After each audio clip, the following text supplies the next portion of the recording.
The name Impressionism came from this painting, which came to be called Impression Sunrise. It was done by Monet in 1872. It was exhibited, and one of those pesky critics was there and decided that he didn't like it. He thought that it was just a quote unquote impression of the seascape that Monet was painting. What the critic was reacting to was the unfinished quality of the picture. He saw a lack of form in it, and clearly the objects are not three-dimensional, not solid, and not clear, as we would find in a work by Jerome. They are indeed suggested. This is an image that was attempting to record an instant in time by the artist as he was studying light on the surface of the objects and how that light on the surface could actually impact color. For Monet, approaching his subject matter was always a scientific study. He was considering it in terms of visual reality. That is exactly what it is he saw, but what he saw on the surface of the object that was coming from the light hitting that object. For the critic, as Monet dissolved the form, the critic found the painting unfinished and unsatisfactory and not showing appropriate craftsmanship or skill. And in another sense, what he's really saying is it's not very academic. And of course, it isn't. But this style, once it is accepted by the public, is going to become increasingly popular, and it will also lead us in the direction of increased abstraction. What we begin to find is that the artists are less concerned with imitating nature accurately, what they see in the world around them, than they are with creating a work of art. And as they do that, they begin to leave their visual handwriting on the surface of the painting. And that shows up here in terms of the choppy brushwork that punctuates the surface of this picture.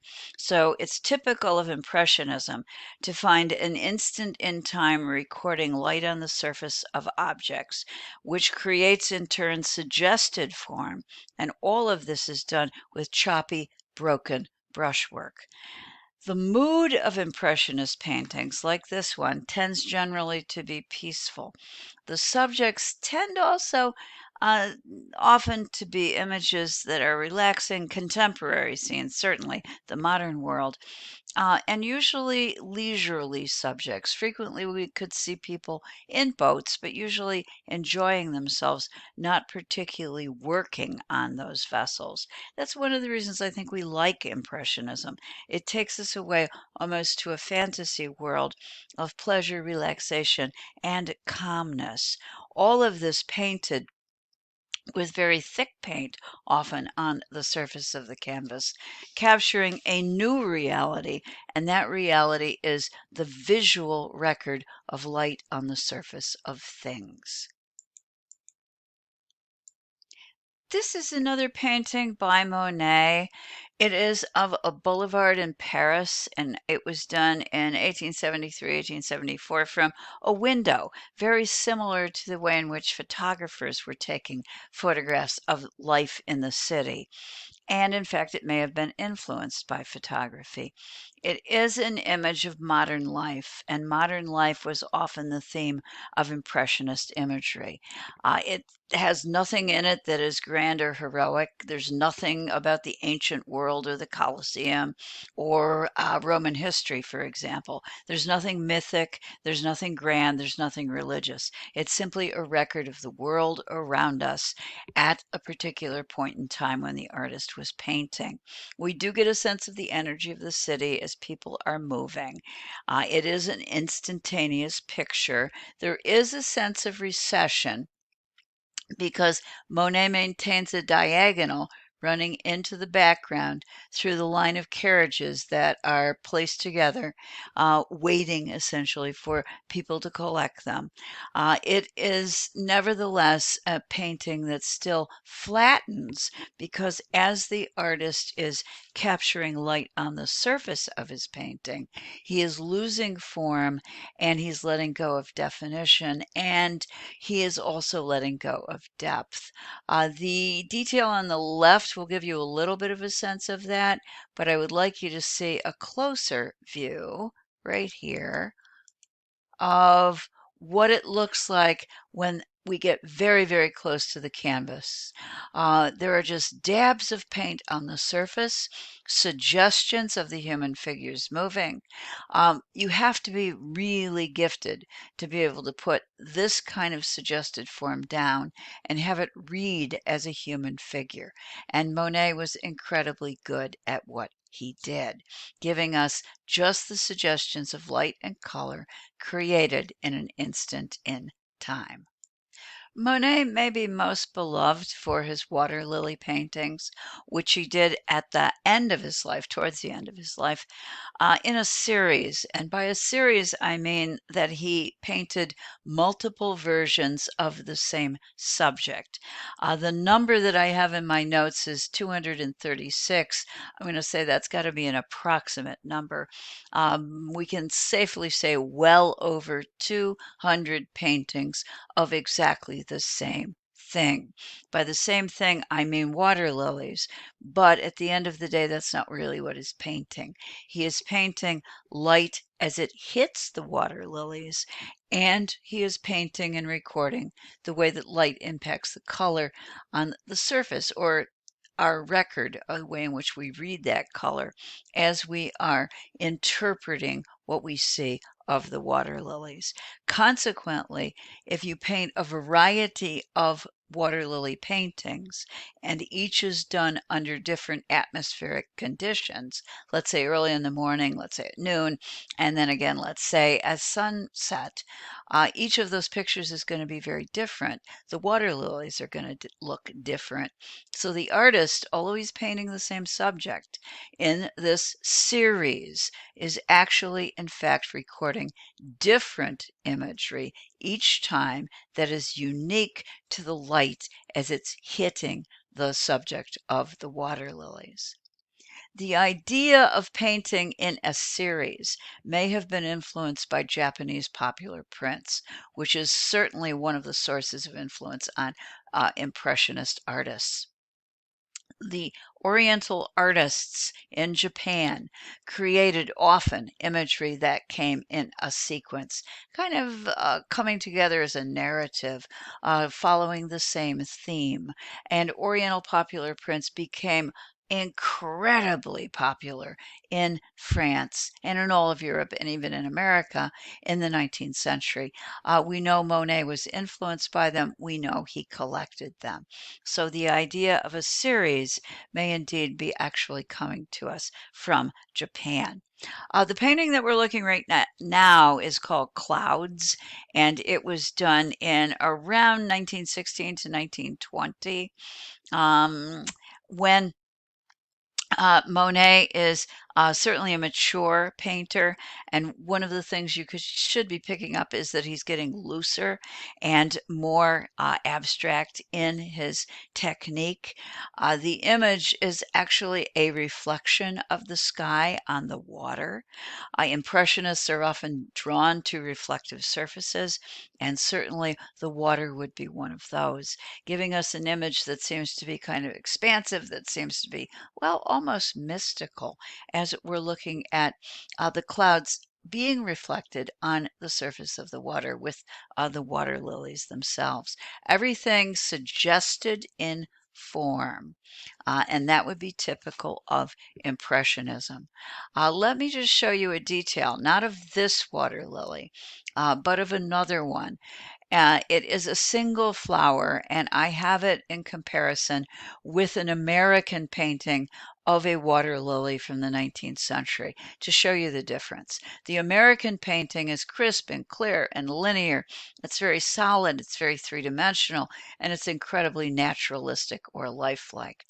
The water lily by Monet, however, captures with just a dab of paint. Go over here and see this brush mark, for example, or another one down here. The artist is very quickly capturing in an instant in time the light as it hits the surface of the petal of the flower. The flower tends to disintegrate as the artist does this, but from a distance, the viewer can read it as a complete form. These are shots of Monet's home. He actually put in a water lily pond and he added a Japanese bridge. If you go back here, you're going to see that. Heavily influenced by Japanese Oriental popular prints, but also very enthused about studying, as he did for many years, the effects of light on the surface of water and on his beloved water lilies. These are three versions of that Japanese bridge on Monet's property, again inspired by Japan and Oriental popular prints, but recording very different moods that occur as a result of changing light conditions, perhaps at different times of day, certainly different atmospheric conditions that are occurring, so that each one of these paintings is unique. It's not something that the artist ever got tired of painting. He continued painting, and especially his beloved water lilies, until he died at the age of 86. As he did this toward the end of his life, the paintings become increasingly abstract. This is an image that can be found in the Philadelphia Museum of Art. If you were to just stumble across it without knowing what it was, you might struggle to locate the structure of the water lily bridge. Monet then moves in his lifetime and he dies in 1926 at the age of 86. He moves very firmly in the direction of abstraction, taking Impressionism, I think we could say safely, as far as it could possibly go. Now, some of the abstraction here is due to the habit of expanding the looseness of an artist's style as he matures.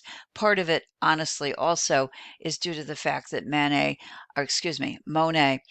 encountered difficulties with his eyes. He had cataracts that he had to deal with at the end of his life, and that may, from time to time, have impacted his vision and the vision that he records on his canvases.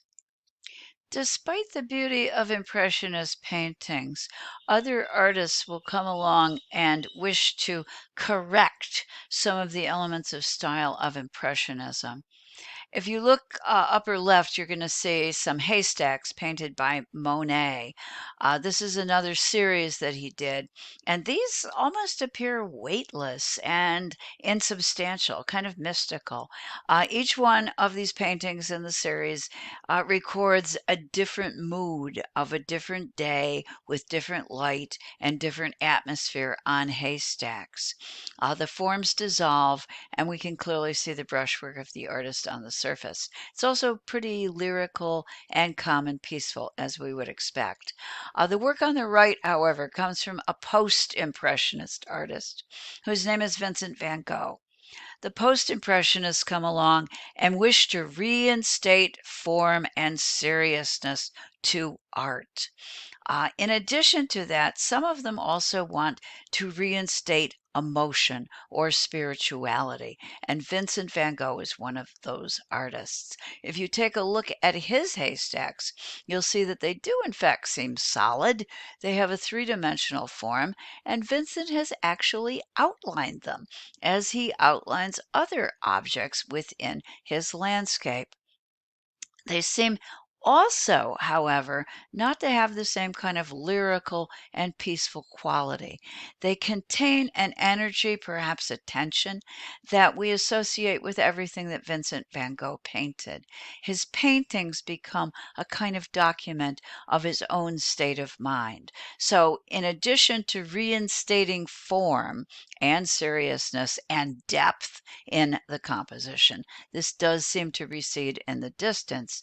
It also seems to capture the quality of emotion that is a part of Vincent van Gogh himself. So this takes us to the break with Impressionism and Post-Impressionism.